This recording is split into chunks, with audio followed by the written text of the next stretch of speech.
Côte d'Ivoire, des officiers de Guillaume Soro arrêtés. Plus de détails après le générique. Avant de commencer, abonnez-vous à la chaîne et activez la cloche de notification car cela va vous permettre de ne plus manquer les prochaines vidéos. Let's go!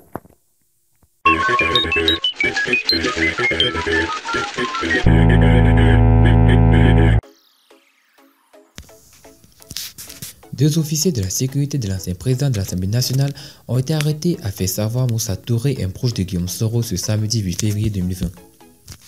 Le commandant Jean-Baptiste Kwame arrêté, le commandant Eman Kone arrêté.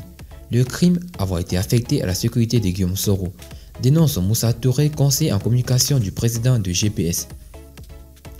Ainsi, dans le calvaire des proches de Guillaume Soro est encore loin de s'estomper. En effet, l'arrestation des deux officiers de la sécurité de Guillaume Soro vient allonger une liste déjà considérable. Tout dernièrement, c'était le vigile Tioté Aruma, vigile de son état au domicile de l'ancien président de Hémicycle ivoirien qui a été arrêté.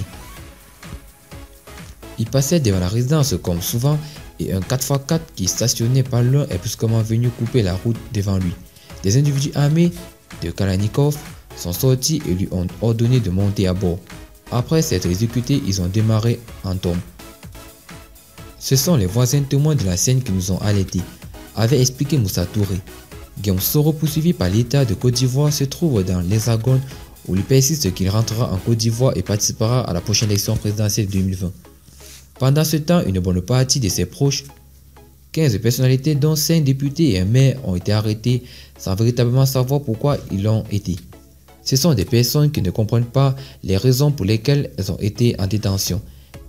Elles comprennent la logique politique qu'il peut y avoir, mais en termes de procédure et de droit, certaines personnes ont été interpellées sur les règles de la flagrance dans des conditions juridiques contestables, parce qu'on ne voyait pas l'infraction qui a été mise en état de flagrance, a déclaré Vincent Brega, un des avocats de Guillaume Soro lors d'une conférence de presse.